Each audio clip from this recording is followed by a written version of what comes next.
Hi, and welcome to the next webinar. We're going to, again, start out with a few of the known stories that I'm known for, and then we're going to move right into the webinar. Now, this one here I have created so that, yes, you can have the notes and the graphics and everything else after the webinar, and I will be sharing that. So, with that said, let's start out with the same parable that applies all the time. The story of the wolf, the eagle, and the squirrel. The wolf joins a pack. He thinks only what the pack can think. He cannot think outside the pack. Okay? He joins the pack. Anything outside the pack he doesn't understand, he doesn't know, and of course with fear, it causes him to attack. Then we have the eagle. He flies high above. He sees everything. He knows everything. He talks to no one and participates in nothing. Zero. Then there is the squirrel. The squirrel jumps from tree to tree. He knows every tree in the forest. He knows what tree he likes, what tree he likes the best, what tree he does not. He picks and chooses from each tree what he wants. If he doesn't like a tree, then sometimes he skips it. But he knows about it. Therefore, he can always return back to it. The path of the squirrel is the most dangerous path to take.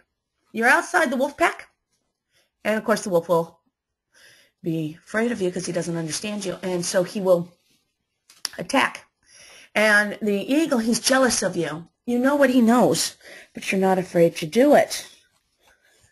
Now, I gave that same thing on the alchemy lecture, and I'm giving it now on the tree of life, because really, it all ties in to each other, both of alchemy and of the tree of life lecture. Well, I'm unsure of your experience or of your teachings thus far, and this is a journey. And I just simply know that you're a traveler on this journey. So I'll begin at the beginning, let's say, and we'll work at your pace through and your journey through this. This is a private journey and one that you take with a teacher guiding and teaching you so that you can learn the tools yourself in a greater moment of aha. Not just given them, because there's no aha behind being just given things. Giving them is not useful. There's no greater or deeper understanding to it because you haven't connected it in the head. And again, knowledge is a tool. It's just you and I on this journey tonight. You may choose what you can share whatever you choose to with whomever you like when you're on this journey. But do keep in mind it is a private journey, and it does kind of fall under some of the elder laws of ancient philosophies: to know, to dare, to will, to remain silent. Okay? So let's begin first and foremost. I'm not teaching a religion tonight. This is not a religion I'm teaching. Okay? We are not taking this journey to choose a religion. Your faith is your faith. And this journey is to self-awareness. One that will help you understand yourself. By doing so, you become a greater you, a more powerful you, a super you. And a super you can rule an empire that you build and maintain with the knowledge that you have. We'll use a roadmap on this journey. The roadmap is referred to as a tree. Okay? With deep and strong roots, we shall grow into the tree of the world and accomplish what we set out to do for ourselves, our higher selves. And remember, if we feed the higher self, we feed the lower self. And therefore, the lower self and the physical self gets fed at the same time. We are all born into the universe, and that is Earth. But that does not mean that we have mastered Earth simply because we are born.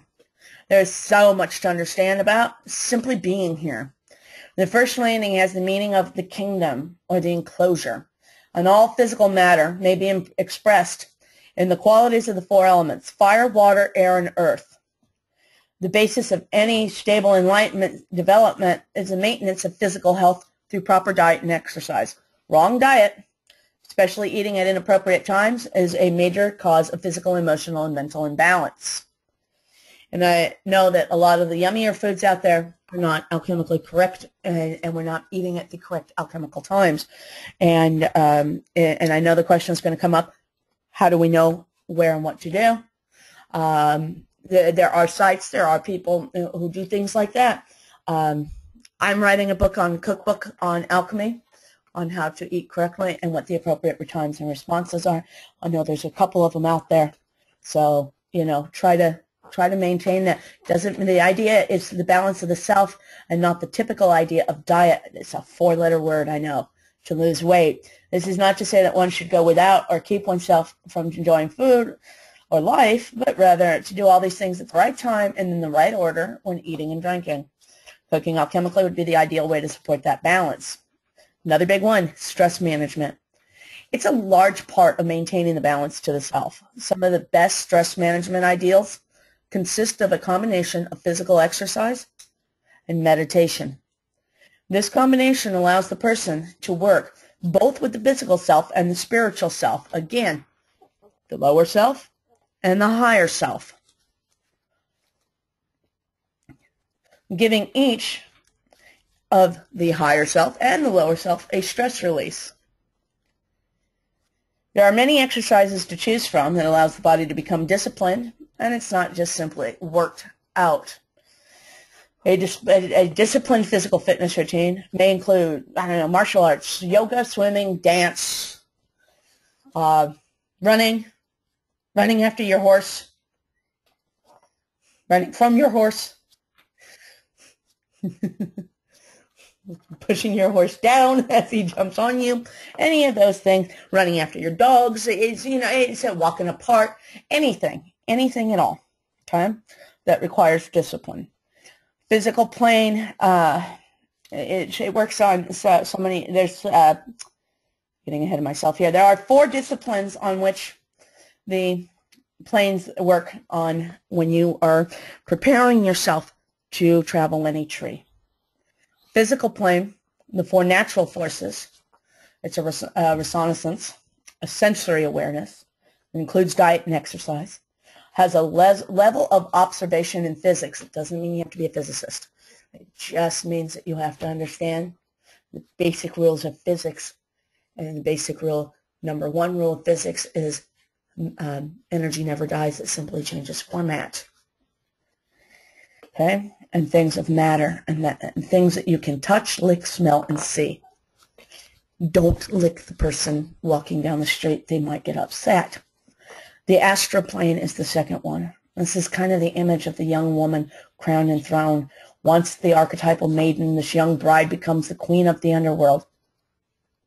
All that talk in the mythology only refers to our subconscious.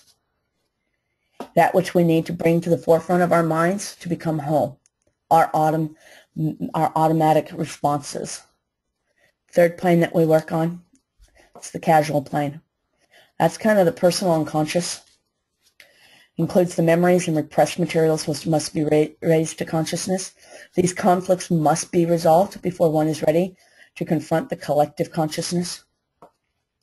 These repressed contents require a specific technique to become the alchemical unfolding of the self, the embracing of the shadows. It's designed to raise them. This is designed to raise them. One does on. Let me break that down for you guys.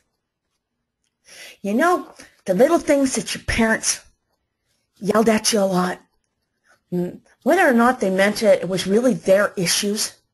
They were kind of screaming upon you, hammering into your little heads.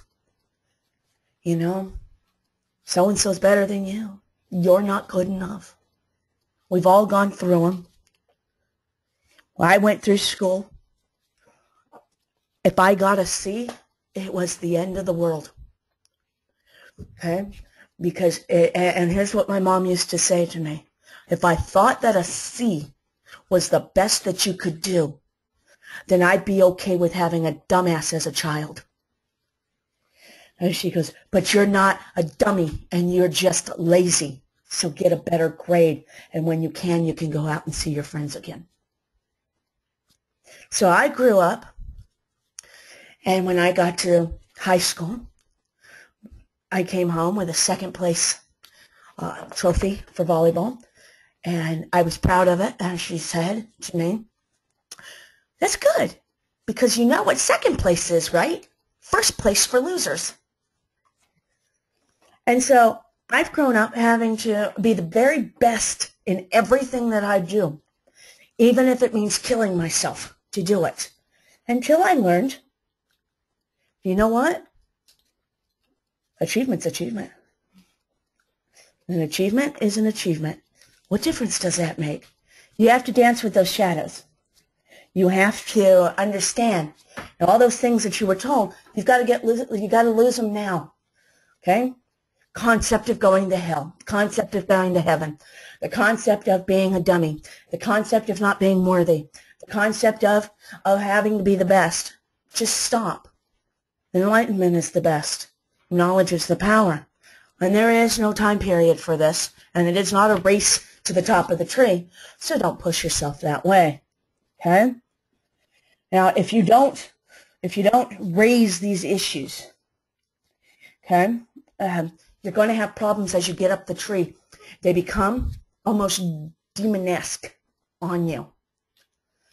And your lion brain will kill you for it, because those little demons in there will gain some power. Now, that's so easier said than done, right? But there is actually an exercise that I've learned, and it's helped many of my students, and it's helped me, and I hope it helps you. Take a piece of paper, large, poster board, piece of paper, like large, okay? And I want you to go through magazines, newspapers, internet articles, song lyrics, poetry, rhymes, whatever edits you want to do, okay? I want you to pick out that on which you see yourself as being told or how you think others see you, okay? Not the good parts, the bad parts. Just pick out what you think is bad about you and put that on that poster board. Glue it up, okay? Now, hang that somewhere.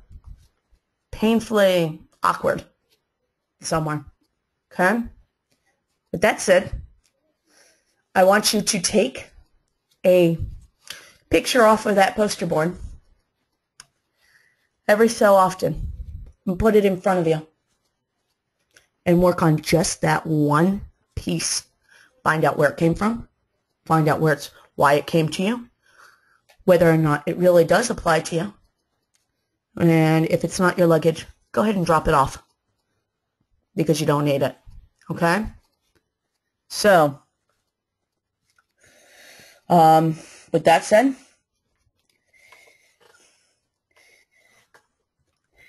you then burn that piece of paper up. Now, this isn't necessarily that you're getting rid of that part of you. You're embracing it. If it is part of you, then embrace it and figure out how to make it better. Okay? If you're not, then okay, we need to let go of it. And yet it's still going to be part of us. But we have to acknowledge it, bring it to the light, and confront it. The philosophy is neither here nor there when working that way, unless you're a disciple of Jung, and then, of course, you're doing Jungian philosophy. Archetypal plane is the next one. Initiation into any mystery has to do with what's called initium. An image of going within suddenly, is as in the abduction of, Persephone into the underworld, below the threshold of consciousness. Her going within changed her in a fundamental way, suddenly and forever. Gilgamesh is another example of a fundamental change of going within. Hel in the Norse religions and the 9 doors of the Midgard is the same path working of going within for a fundamental change. Okay? The Da'ath on the Tree of Life. Finding yourself in the underworld with Anubis towards your own Tuat hall of the mind. Jesus in the garden, as he knew it was his last night. His travel carrying the cross. In other words, the traveling through the dark mazes of your mind and coming out of the enlightenment of the maze. Pick a philosophy. Pick all of them. Pick one. Pick none. Don't care. But you will have to travel through that maze. I'm hoping that everybody can hear me because you all are being really quiet out there tonight. Okay. In our quest, our journey, our travel to embrace true knowledge of the self, we begin with the starting point of our journey, the sphere of the earth, the four elements, the physical body. It is this launching point that we prep ourselves physically and mentally to begin the journey to true self-knowledge, and therefore giving us the art of true alchemy on all the planes of the earth. This is our study, our foundation, that will hold true, albeit flexible and ever-changing throughout our journeys. Alchemy will be the focal point of above and below, our art and our science of the physical, the world, ourselves. Eventually, our philosopher's stone to the higher self. At this point, we seek the wisdom of nature and develop a zealous dedication to the principles of the great work, to become gold, enlightened. That's another word for enlightened. The magus, to achieve our personal opus through the tree while wielding alchemy as our weapon and our nourishment. We come to understand the value and necessity of placing our self-unfoldment as our main priority, our need to embrace the shadows that are that which holds us back, okay, in our mind. Whether or not they're our creation or baggage of another, we've accepted it, and we're carrying it, much to our burden. We seek an understanding of the apparently laws of material existence. What that means is that we have to understand that everything is connected to one another. Okay, there's a string of energy between us all. Nothing is separate from the universe. And although we perceive ourselves as very separate, we're actually not. We're just not tuned into the energy flow. And again, that's where working on the tree of life helps. So, now, let's see. Energy working, let's see. We begin, let's see. Everything of knowledge we possess comes to us through sense of experience and our mental impressions of these sensations. Whatever of the laws of life that we grasp are apprehended this way. Though through practice and study, we can cultivate a actual more accurate interpretation of inner sense and how we report them to our minds. We develop our ability to concentrate our focus attention, which prepares us for a more subtle understanding. With this understanding, we learn not only ourselves, we learn to control our surroundings and therefore our success and failures. I hope that makes sense to a lot of people, because it should. Okay, I'm just checking on something here to make sure everybody who wants in is in. Okay. All right. So, with that said, we begin with the ultimate understanding of what and why we do any rituals in our lives, and how they're important and can be used for a deeper purpose. Ritual is the expression of tension in a symbolized manner. We release, let go, express our anxieties in ritual. It is therefore the transferal of stifled feelings. Rites are calculated to arouse the sentiments that support a given path working. And this is the value of a ritual. It is a method of organizing an experience. This allows a more conscious control of our growth and environment and development. It lends grace and style to action. And this prevents clumsy uncertainty, wasted energy, and distractions. It helps the general atmosphere by specific symbolism necessary to conjure a frame of mind conducive to the experience desired. In other words, it puts you in the moment so that you can feel me and that you can feel the universe. You understand that? That's why it's important to have some sort of ritual in life. Be it animals, be it you, be it your life, be it your meditation, be it your religion, be it your faith, be it your enlightenment. Energy working is the science and art of causing change to occur in conformity with will. Whenever an individual performs a mind-altering experiment, he is performing an act of energy. Rituals are used to program a religious awakening. And I said program in quotes. So I don't want anybody thinking this is like some kind of cult thing. They are also used to overcome our random, pre-programmed cultural narrowness concerning the value of an inner psychic or enlightened life. The art of energy is to blend the energy of science into ritual. This then allows an individual to control the experience, thus allowing him or her a form of self-realization through relationship with archetypal dimension. The nearest definition science has for the soul is a long-term memory. The data experience. Our biggest journey is about to begin. We're going to go ahead and just start in on some nice idealism and path working to lay the foundations here. And we leave for the first path now. Soon you will leave. You shall leave the nest and go forward. This is the idealism behind why it's important. If the main purpose of path working is to contact the archetypal power behind it, an examination of the meaning of archetypal ought to be firmly established in the mind of the person trying. Archetypal theory in modern psychology asserts 4 premises. Okay? Whole 4. Archetypes are located in the soul. Psychopathology is emphasized. Archetypes are decidedly important and numerous. The ego is desubstantiated in a very radical sense. What does that mean? I don't know. No, I actually do know. And here's what it means. The archetypes that you reach out to in the different religions, some call them mythologies, some call them religions. They're all the same thing. The archetypes that you reach out for, they're actually located inside of you. And what you're trying to do is not necessarily pull something that's outside of you or grander or a god or a goddess or anything like that into you. What you're trying to do is pull that part of you out of you to either discard or embrace further. Okay? All right? So you have to understand the self. And it's at this point where the emphasized psychopathology is put into the great words of know thyself. Okay? Know thyself. To do that, you cannot lie to thyself. And that is a huge jump that you have to take. Okay?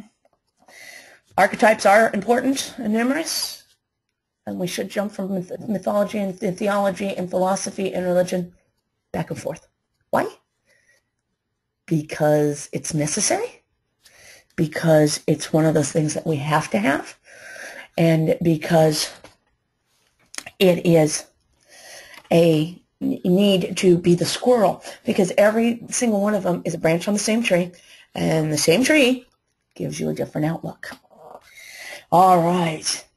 So, it is so simple.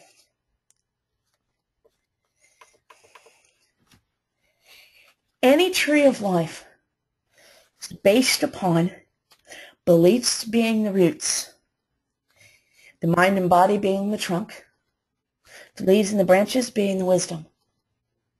You want leaves on the branches because you want your wisdom to be alive. You want many branches because knowledge and wisdom is power, and it gives you different outlooks.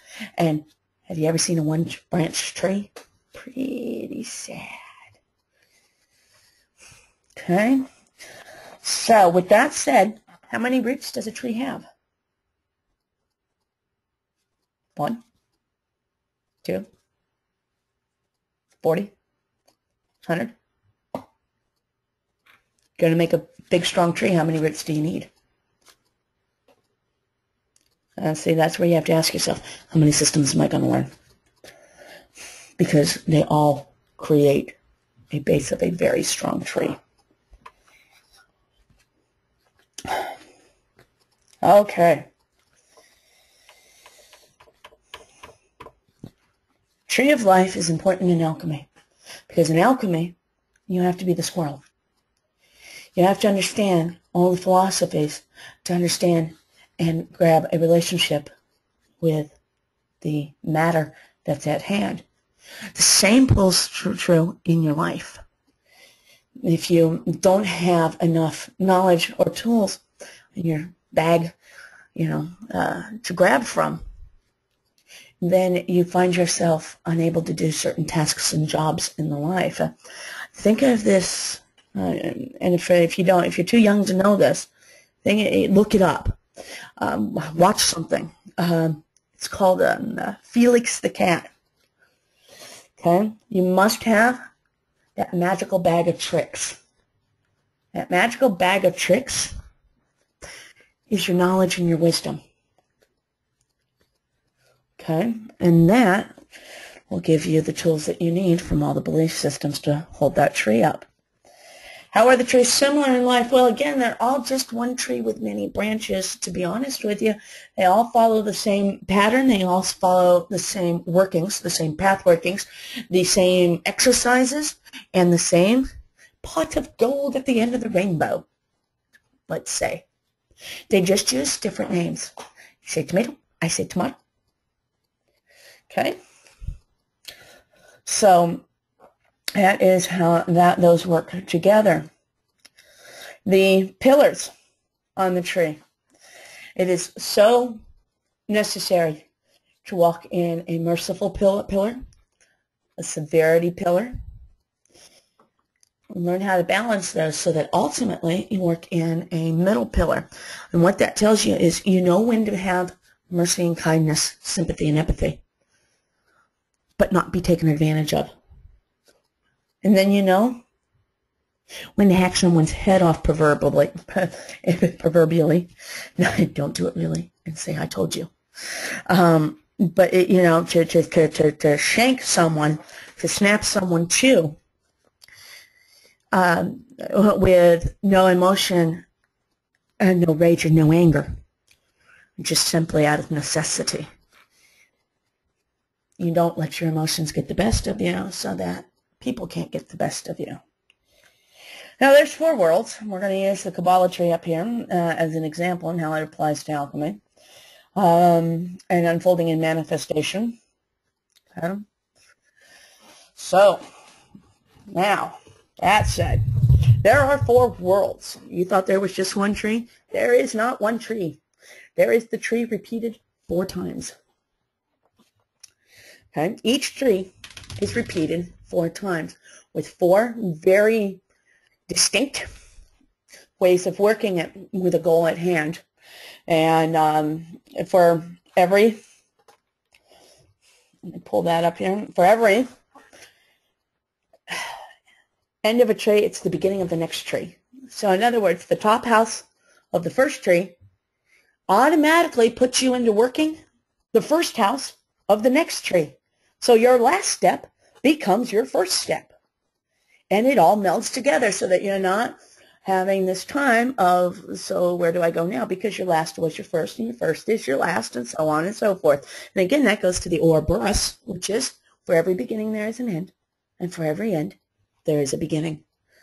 For you that don't, what the Ouroboros is, it's the serpent that eats its own tail. Sometimes seen as a snake, sometimes seen as a dragon. Okay? So, we start out in what, and I'm going to use the Kabbalah as the necessary point of focus this evening, because it is the most common found in the books, but we will be covering other trees. But it is the world of Asaya. Asaya. And then we go to the world of Yetzirah, the world of Braya, and finally, the world of Atziluth. What does that mean to us, though? That's a whole lot of fancy words. Big words. Okay? I'm going to break this down best way I know how. I'm the CEO of a toy company. And it's Christmas time. I need something out there. So I call together all my little maniacs in the CC in the company, creative and merchandising and inventive and all that, and accountants and all that. And I go, we need something. We need something for this world, for Christmas. We're going to get buried by our competition. I'm going to give you guys 22 days. In those 22 days, i.e. the paths that you work, and they're not to be done by days, by the way, but 22 days, you're to have 10 meetings amongst each other, and you are to come back and meet me on the 10th meeting with what you have. And they say, absolutely, we're on it. We're going. They do their 22 steps of what's out there. They have their 10 meetings to verify their 22 steps. On that 10th meeting, I'm involved. I walk into the office, and they say, by Briar, we think we've got the idea. Well, what's the idea? Tell me, talk to me. And they lay it out in 22 steps. And we have 9 meetings in those 22 steps on how this is going to trend in the world right now. So far, we've decided, we went to see what it is that we can do, for the lineups that's there, what would be our best interest. Now we've done what it is that we want to do and all the steps that would take us to do it. And I say on the 10th meeting, okay, so here's what I want you to do. I want you to tell me the costs of it. How can I get the supplies? What are the costs of the supplies? What are the ingredients of the supplies? Where can we get them from? What happens if we can't get them from one supplier? Is there a second supplier? How are we going to keep this manufacturing going? Do we have the goods to manufacture it? And if so, go ahead and make me a prototype. But you got 22 steps with 9 meetings to do so. On the 10th meeting, you're going to get with me. That's kind of like building what we want, right? A prototype in our head. Let's compare it to writing a ritual or writing a prayer or writing a mantra. Okay? 22 steps, 9 meetings to get there. On the 10th meeting, I sit down with them, and they say, here it is, and it's already shipped out to the stores. We got 22 trucks leaving right now to 10 points of destination. And I say, and the response is, and they show me how much I've made. And I go, Sire, we're good this year. That's how the 4 worlds of the Tree of Lives in any of the philosophies work. It is not simply a one-step process in any way, shape, or form in a matter of understanding how to work with the trees. Okay? There are so many steps that one must take to get yourself there. All right? And it's a great step because, it's all spelled out and pointed out to you on what you have to do. 22 steps, 10 points where you stop and assess yourself. 4 worlds. Okay? So, we're going to go into how the 4 worlds work with a basic tree, just one tree. That Asaya is our physical body, our etheric body, okay? The kingdom. Hold on just a second.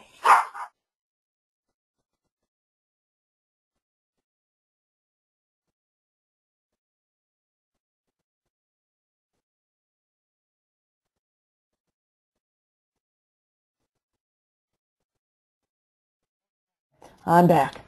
All right. My dog decides to be a butt right now. Sorry about that. So, Yetzirah and Braya refers to our astral body, where Atzilith relies on our mental body, divine body, in the state of unity.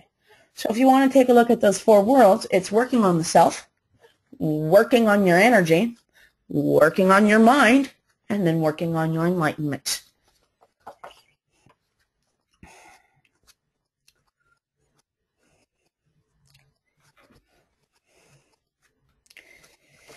How does that apply to chakras?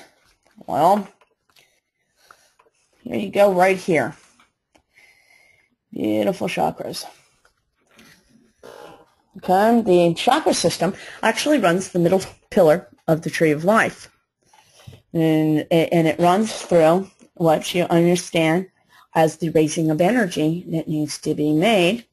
And if we put that onto the actual Kabbalistic tree of life, you will see that the Kundalini snake runs all the way up the tree in both the shadow and the light self. So both the higher self and the physical self, both as the Kundalini rising as the sexual energy, and the Kundalini rising as the wisdom energy. And it's just another format. So those of you who understand chakras understand that it is important that you incorporate the opening of these chakras through meditation and yoga to ensure that you have that energy flowing through you and throughout the four worlds.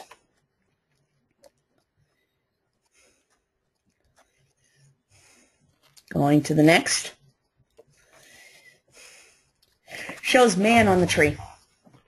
Again, you see the chakras. Now, what's interesting on this is that Da'ath, which is the Sephra, the hidden Sephra on the tree of life, on every tree, is where you embrace all your demons and bring them out to the light so that you can dance with them. Okay? Beauty lies in the heart. The foundation goes at the root chakra.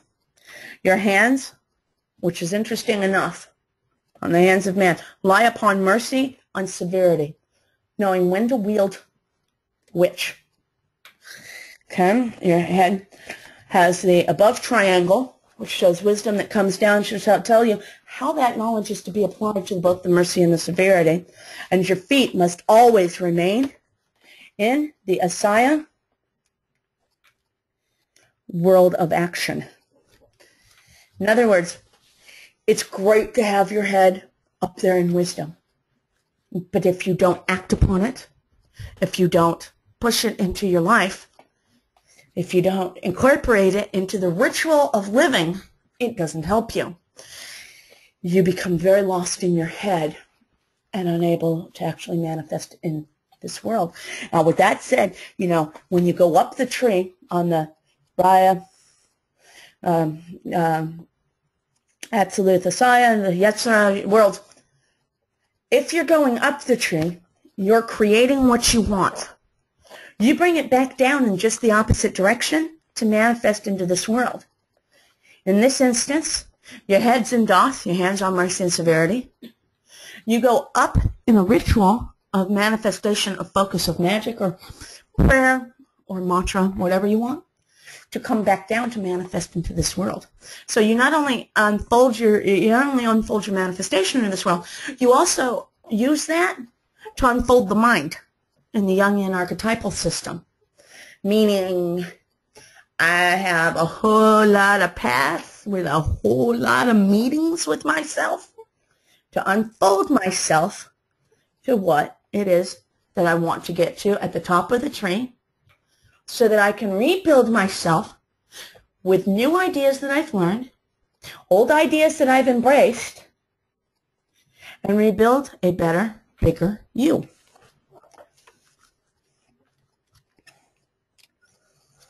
Okay. I got to pull up here. Here is another version of the Tree of Life that I created, and which I believe will be for sale on parchment paper through Babylon Gardens, as well as other Tree of Life that you can buy from them in high graphics for low costs. I would have to see what they were going to do with that, but I'm pretty sure they're going to incorporate some of this into the Babylon Gardens tree philosophy. And you can buy this off of Babylon Gardens apothecary.com. Okay? So with that said, then here I have listed the path on what you're trying to learn, what you're trying to stay away from, the tarot cards that you are to incorporate as the meditation, which, by the way, is the Sunday night webinar. So if we looked at it and you were coming straight off of Malkuth, Your very first path would be the universe card. Okay? If you were coming down from Kether to rebuild, the 32nd path would be your last path in the universe. Anyway, coming back up that way, you're working with Saturn. You should feel fulfilled, not self-limiting. You have the Hebrew letter that you work with, the Saturnian thing, the number of 32, the planetary symbol of Saturn, okay? And that's really what you're trying to learn on that path. You would then go to Yesod and sit and focus on, what did I learn on that path? That's my foundation. Go back to the kingdom. From the kingdom, because again, you want to bring this back to where you work.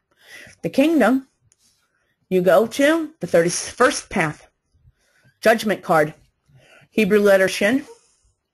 Your element of fire. Okay. Passion. But you do not want to become overcritical. So do you see how this is working? There's all these things you want to learn. And again, back to the kingdom to implement it there. Okay. And off to, well, you go to Hod and you figure out how that's the splendor. From Hod, you learn how the rejuvenation and the destruction using the sun, 30, Resh, and the sun symbol goes down to Yesod and builds that foundation again. Okay? And we just keep doing this, and we just keep following the path. So we always want to return back to Malkuth constantly to implement what we know. Even if the next one is going to be 30 to Yesod, we still want to go Yesod back to Malkuth again because we just learned what 30 was. Okay? And then from Malkuth to the 29th, to Netzach, where we discover how that was our victory and our vision of love. Back to Malkuth on how to implement it. Then we go to path 28, patience, but we don't want indolence. Okay? Using all those symbols. Okay? Back to our foundation on how that runs and how that's going to be a foundational part of us. And again, back to Malkuth on how to implement it. I'm getting no feedback from you guys in the question room, so I'm not sure if I'm going too fast. I don't even know if you can hear me at this point, or if you guys are just, your little heads are going thud on me. I hope that I'm being clear on what I'm explaining. Okay? So, exercise of beginning to dance with the shadows. You know, normally on a path, what you do is you look at what that path is, what the shadows are on that path working, and you put one tiny stone in a pouch and one big stone in a pouch. And if you find yourself on that path going towards that negative personality, throw yourself in 5 or 6 more stones, because if you're going to drown yourself, you might as well drown yourself pretty well and make it hurt while you carry them around.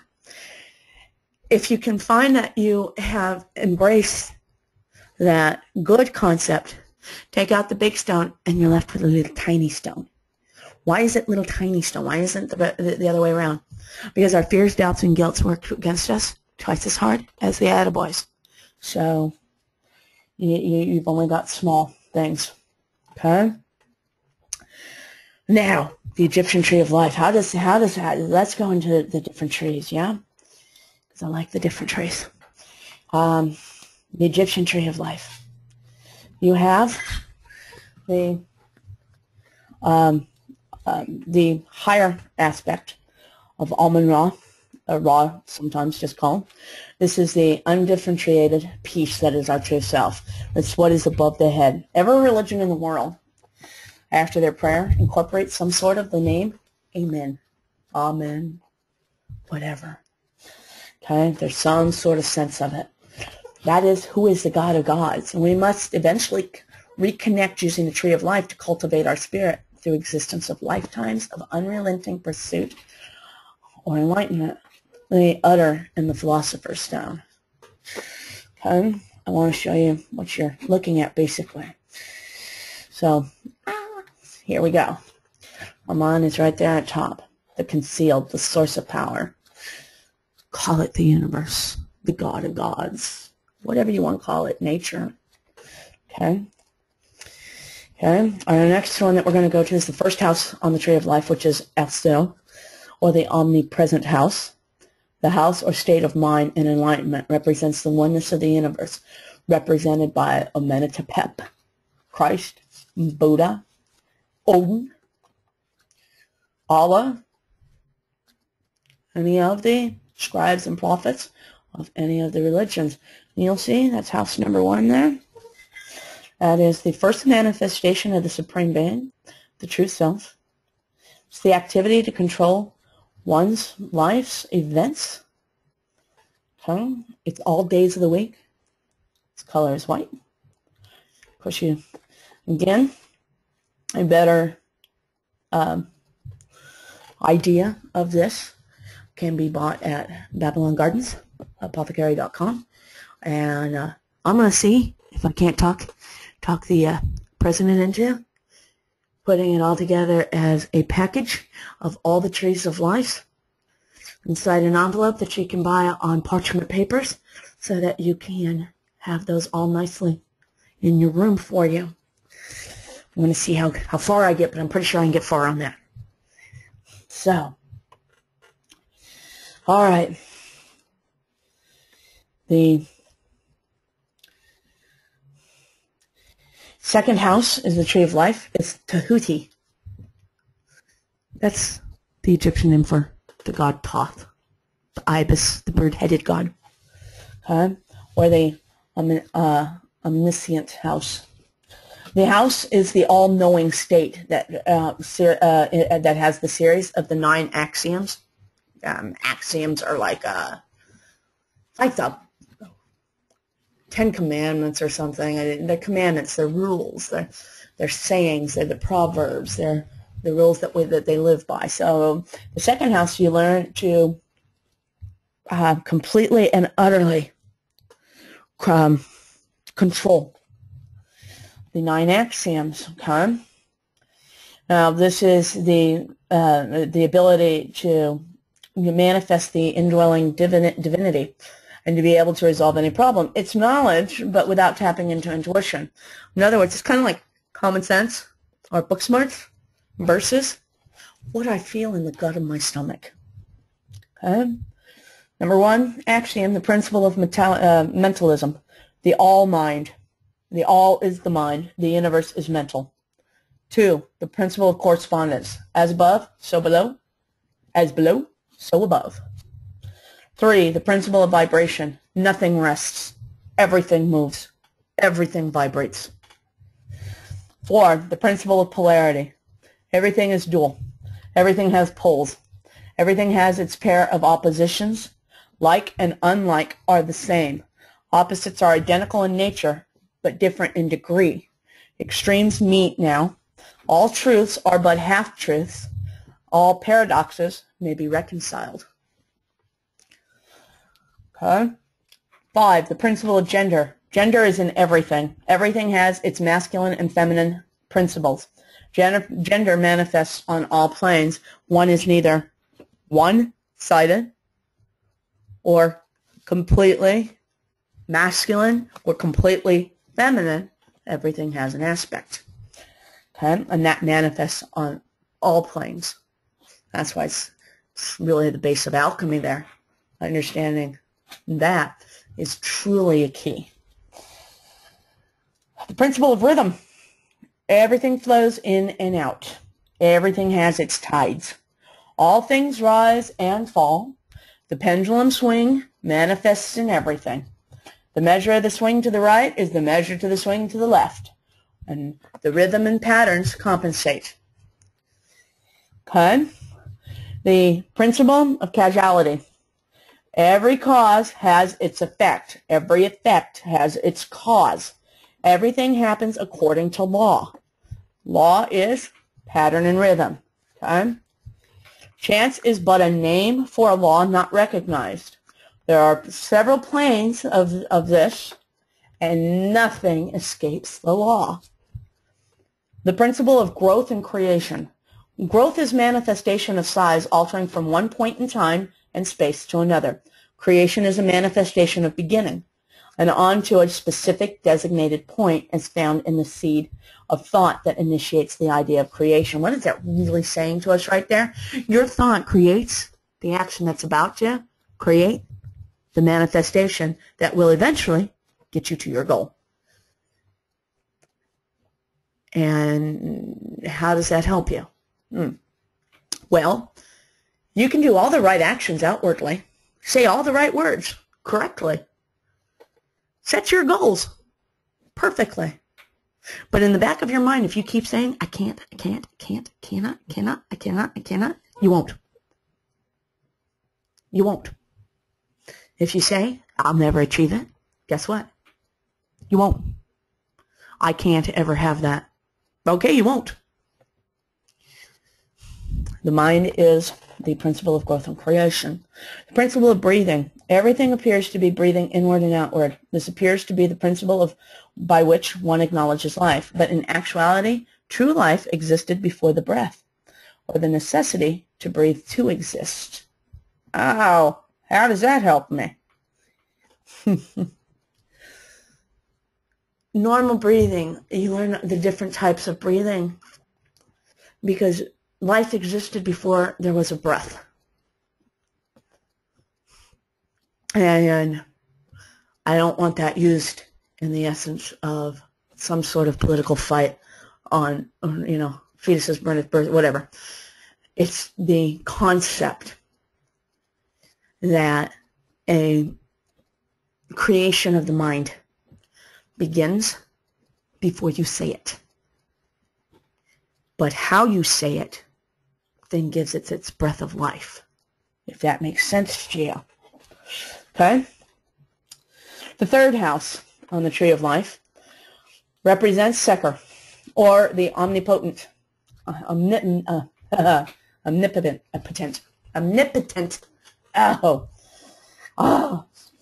house of the spirit. Seker enables one to be the divine by understanding that beauty lies within and being in sync with our destiny.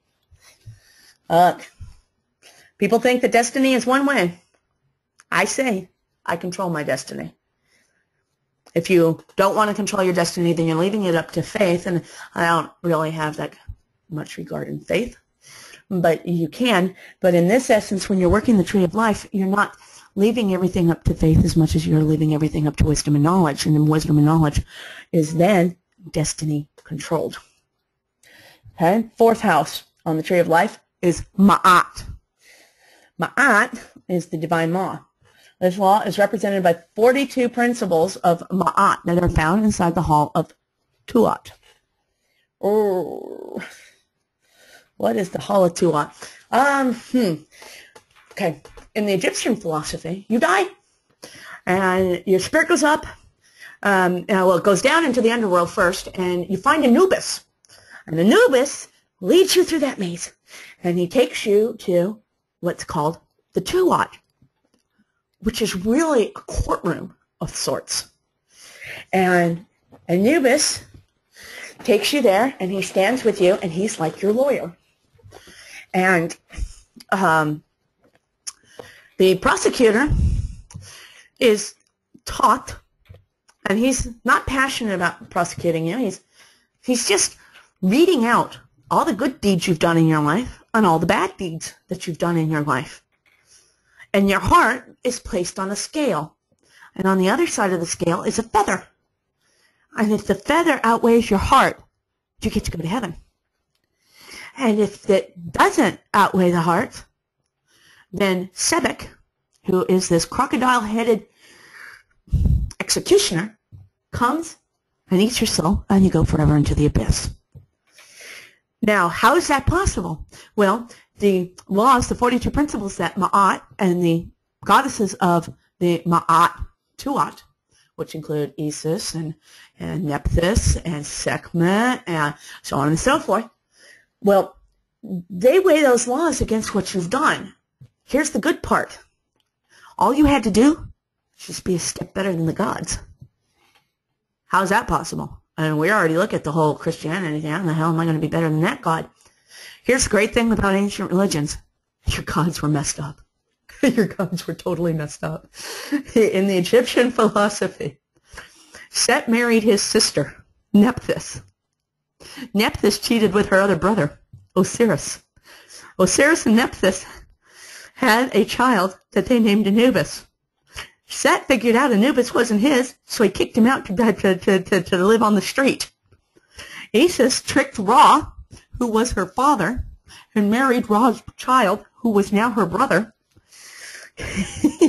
Right? Their child, out of wedlock, was Horus. Horus attacked his uncle Set. Set tore apart his brother Horus. They couldn't find Horus's penis, so Isis, wanting to not give up sex and get impregnated, fashioned one out of wood and impregnated herself with what we can consider the first getting wood, or a dildo. I mean, and it goes on. We had Isis slept with her grandpa and had Sekhmet. I mean, all you had to do was just kind of be on, one step ahead of that. And so, the idea is that you could achieve the tree quite fast, and that heaven was easy because your God showed you what not to do in the most base, debaucherous kind of way, and that's all you had to do. That was it. I mean, Horus went even as far as to tear his mother's head off in anger, and Thoth jumped in and replaced it with the head of a cow to save her. So there's all sorts of things happening. But in the Tuat and the principles of Ma'at, you just simply followed very basic, very human rules that you could achieve easily and that weren't set out to set you up for failure. Modern religions set you up for failure. Ancient religions say, can you just try not to do this? Can you try not to do this? And if you do this, then don't do the 30 other things we told you not to do. And it's pretty easy. I mean, I can't really see, anybody wanting to do that whole gamble to be eaten by Sebek. So, that's one of the principles on the tree, the fourth tree on the house. Simply means that you understand the principles that you're human and you set out a morality code that's applicable to be followed, but not setting yourself up for failure. Okay? Fifth house of the tree represents Hirokuti, or divine justice. This house establishes justice in the world, not by revenge or destruction, but instead by reestablishing the laws governing existence. Ma'at, in other words, if you slip at this house, you reestablish those principles of morality, okay? Or if somebody else slips, you don't do it by revenge, you just simply set what's going to be merciful and what's going to be severe and how you're going to handle that without any emotion, rage, or compassion, okay, so that, laws are established. And again, we see where you slipped, and then you say, well, I won't include that because that's setting myself up to fail. We don't want to set ourselves up to fail on the tree of life. It's not, none of the ancient religions wanted that for you. None of the ancient religions want that for you now. You don't want that. I don't want that. Nobody wants that. Okay? The sixth house of the tree represents Heru. That's Hathor, or the will. The will is successful only when the true self or indwelling divinity is victorious over desires, emotions, or lusts, which are contrary to the self. What does that mean? Well, that means you got to put in check your lower self, your animalistic desires. If it's not conducive to who you want to be or where you want to achieve, then don't do it. But here is where you start exerting that higher will over the lower wants and desires. And the seventh house of the tree represents Het Heru. Het Heru, or the imagination house. This house operates to create certain behavioral patterns.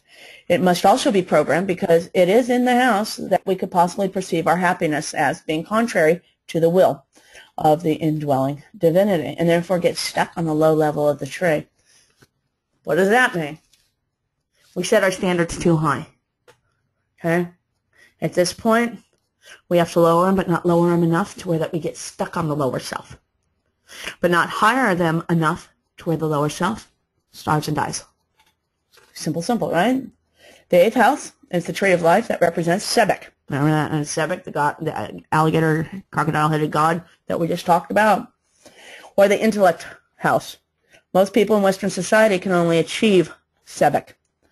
Intellect, for the mere sake of intellect, does not serve the purpose of the divinity, but of Set.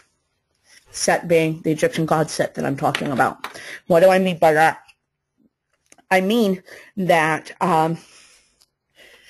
if we learn simply to learn, but we don't put it into action, then we become the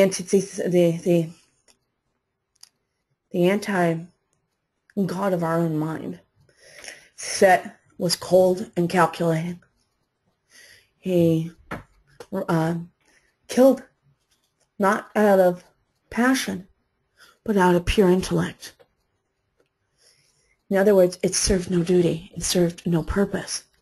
So knowledge, for the mere purpose of knowledge, is the eagle. Okay? You want knowledge to be the squirrel. Does that make sense to you guys? Okay? Eagle versus squirrel.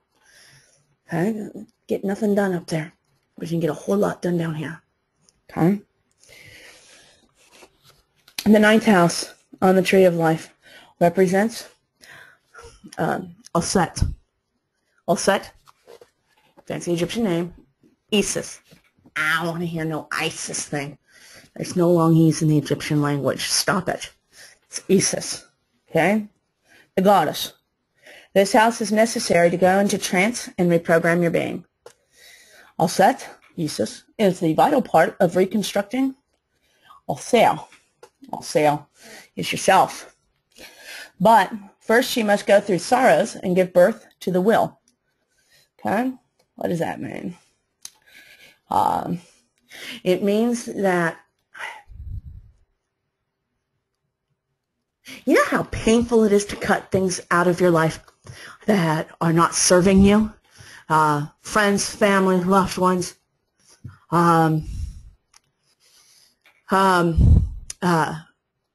patterns, rituals, thought patterns, focuses, mindsets, religions. Those are all very painful to let go of, to snip and tie and cut. Sometimes not so much. Sometimes really painful when you just weren't expecting it to not serve you right. When you really thought, I was serving it right, why isn't it serving me right? Well, this is the kind of path where it's the sorrows, where you have to let go, where you have to sacrifice. Okay? All right? For the devotion of yourself. In other words, someone's driving that dagger in your back, let go of it. Let them go. Cut them to the wind. Don't try to help them. They drown. Don't throw a life preserver. It's the difference between severity and mercy. Okay? They, too, are on their own paths on the tree of life. And if they're stuck in the lower tree, it is not your problem. They are not your problem. Okay? Things that you do that are not conducive to moving up the tree, let it go. Not your problem. Okay? Not your baggage and not your thing to do. 10th house on the tree of life is Geb. That's Father Earth. See, we're right back down to that 10th house being Earth once again, where your feet stand. This house contains the electromagnetic body, what's called the habit, and the molecular body of the cob. Your body, basically. What you can touch, lick, see, feel, smell. Okay? It includes the 5 organ systems, notably the heart and small intestine, the lungs and large intestine, the liver and the gallbladder, the spleen and the stomach, and the liver and the bladder. By the way, that's actually what's saved in the jars when they do the mummification, because they consider those the sense of life itself. And again, what does this mean to you in the 10th house? Diet, exercise, eating alchemically correct, and not poisoning those systems of your body. See how everything starts to tie right back in? They just continue to tie right back in. Yes, Julie. The Egyptian deities also correspond to the Hebrew names of each of the Sephiroth. In other words, the sixth Sephiroth is beauty, or Tiprith, and therefore also attributed to Ma'at. And each one will completely have, when we go through the trees, it will have the attributions across the board where they all connect into one another. And what this allows you to do is look at it at different formats and different ways of the same house and the same path. Okay. Moving right along. There's your tree. You can go, Julie.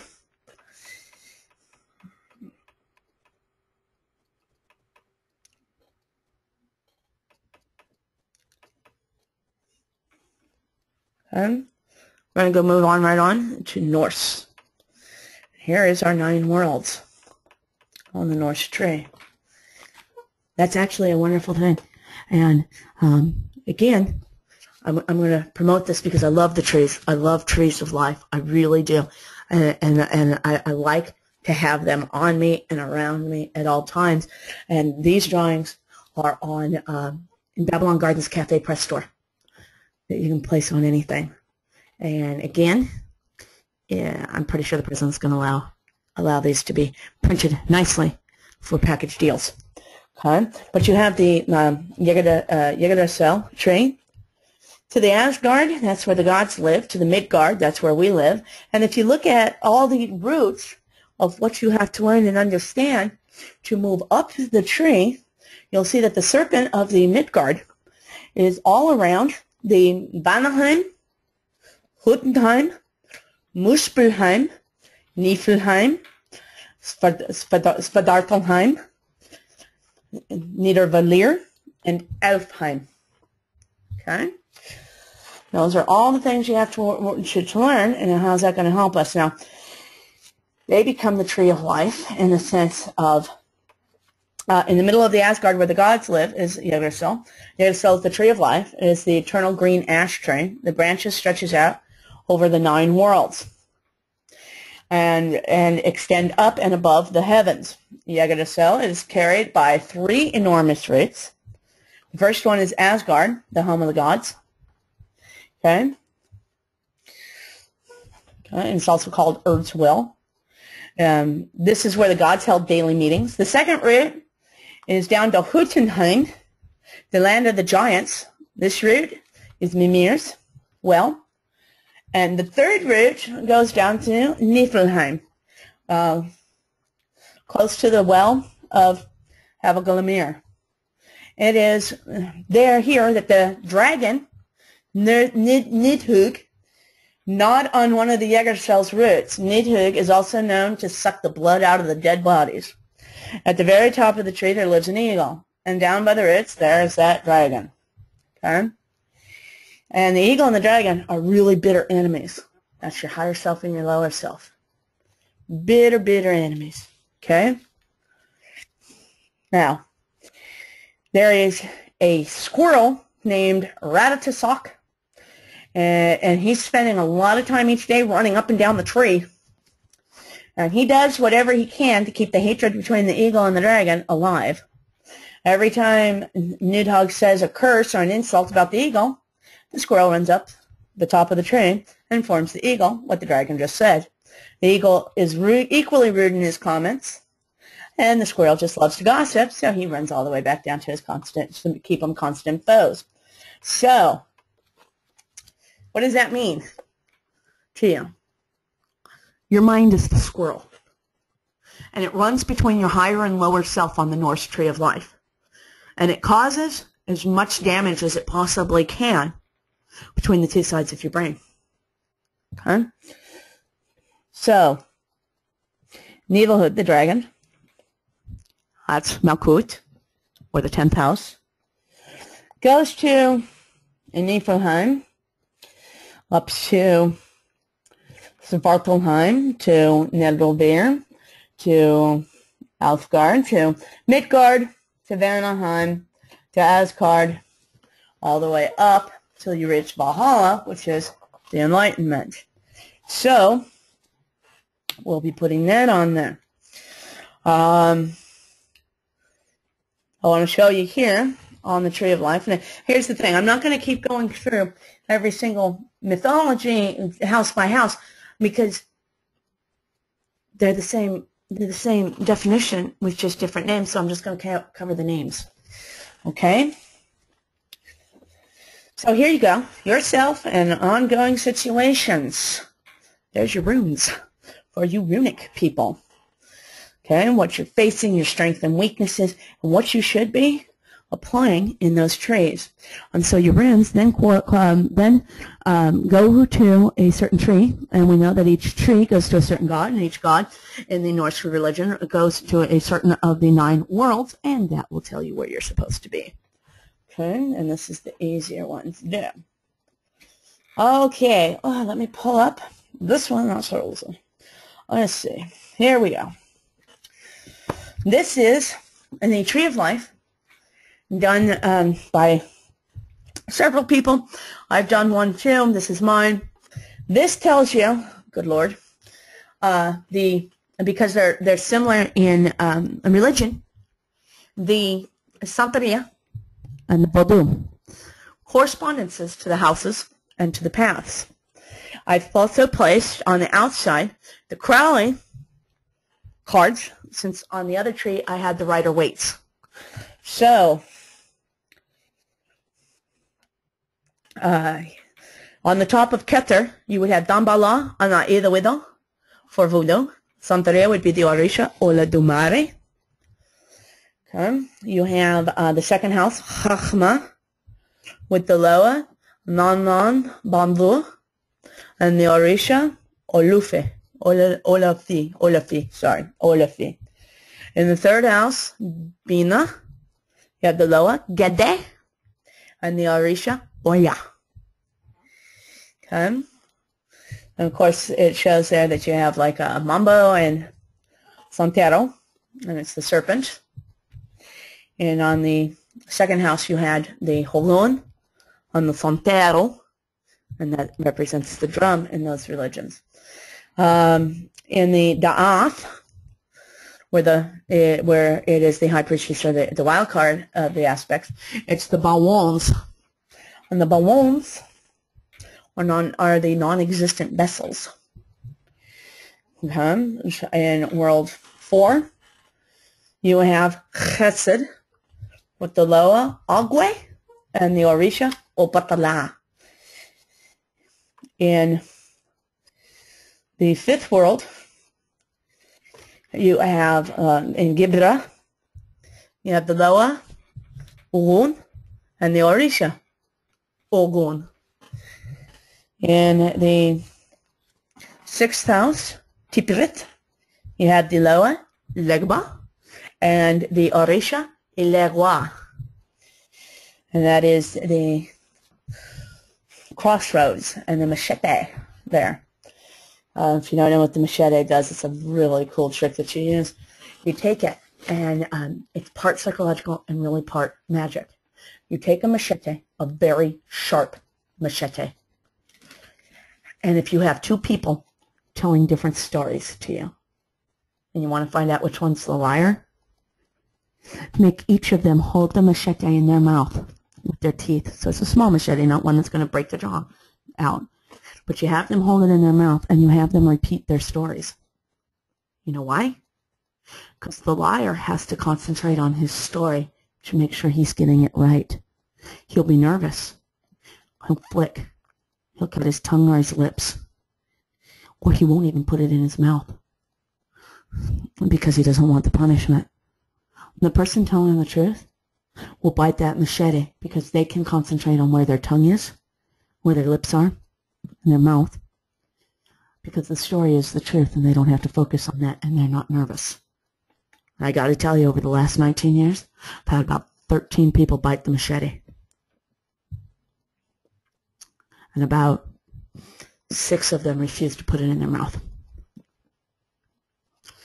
Well, that told me who the liars were. So, that would be Tippereth. On number 7, Netzach. Okay, that is the Loa, Urjule, and the Orisha, Oshun. On the 8th house, Hud, is the Loa, Simbi, and the Orisha, Jango. Okay, on the 9th house, Yasad. That is the Loa Masa and the Orisha, Yameja. And on the 10th house, Makut, is the Loa Azaka and the Orisha, Ochose. And of course, Asaya, active manifestation, Yatsura, formative active manifestation, Braya, creative manifestation, and Atsaluth is archetypal manifestation. And you can see there that I've also put in the voodoo style of tarot cards alongside Crowley's tarot cards.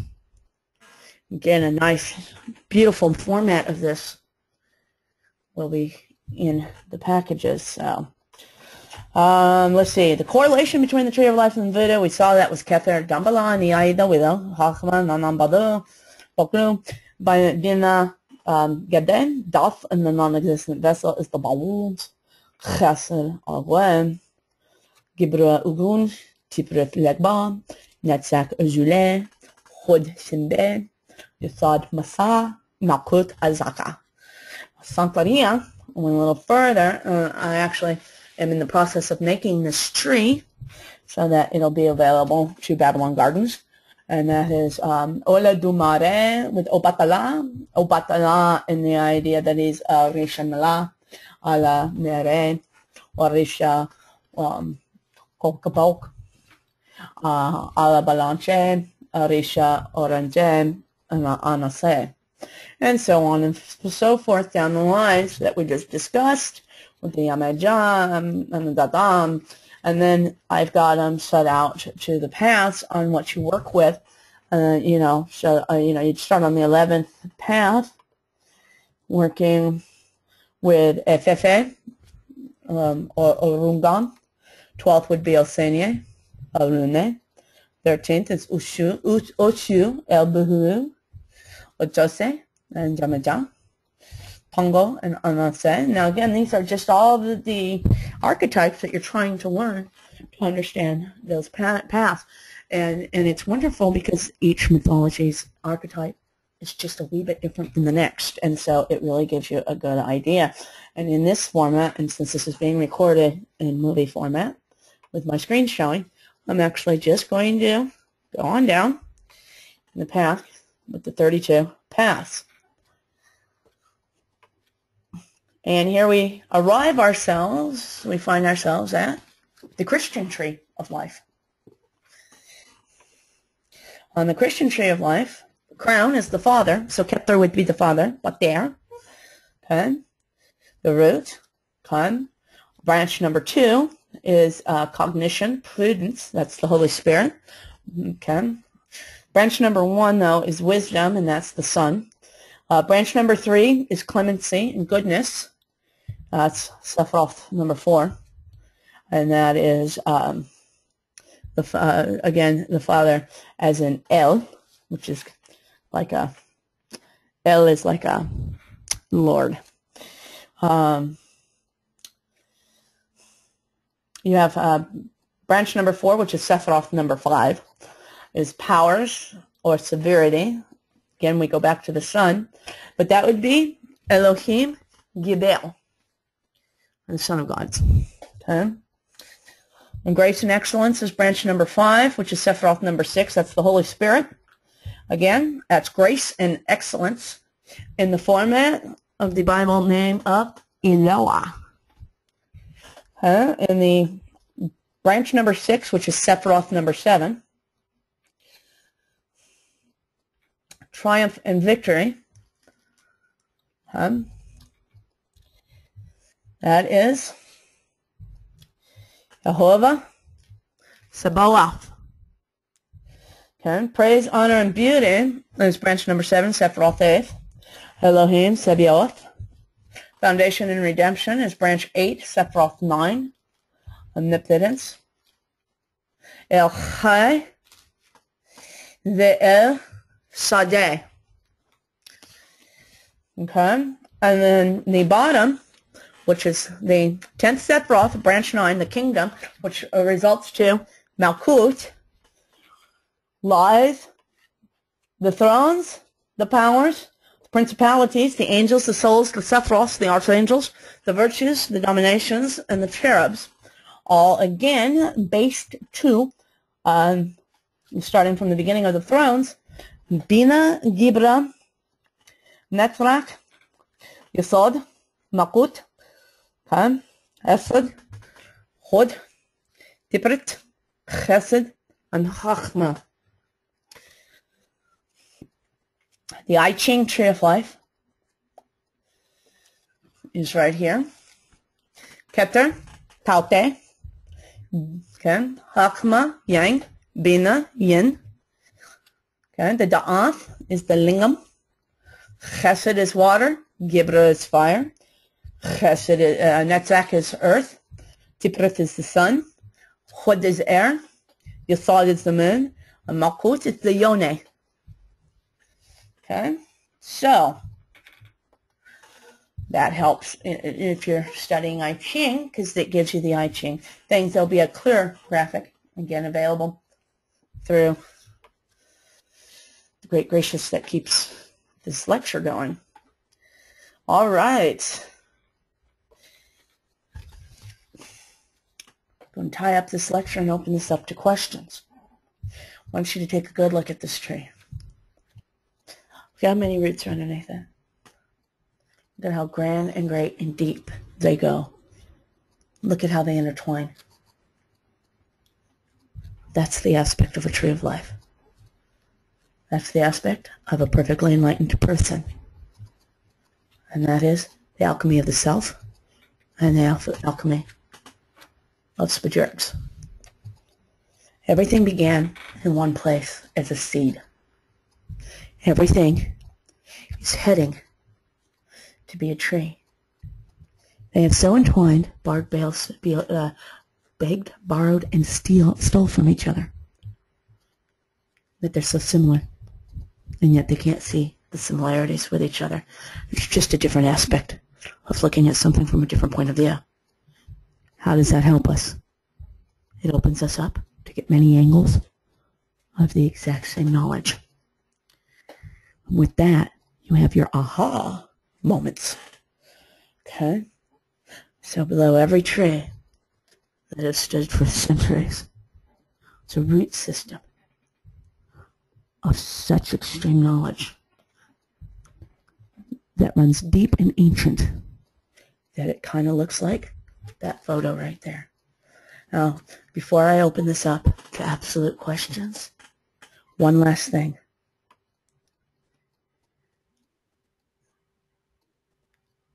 Of all the trees of life that I've showed you, that's the real one. Every tree has 3 triangles that you go into, and you're supposed to make them work with absolute perfection amongst each other, so that your higher self works perfection with your lower self. Everything in trinities. 3 triangles, 3 points, and 9 points. 9 doors of the Midgard. 9 houses of the Tree of Life, because Malkuth doesn't count. Malkuth is just an enclosure. And that becomes your true Tree of Life in every single philosophy that you're heading to. And that is the aspect that you're trying to achieve. I'm going to stop the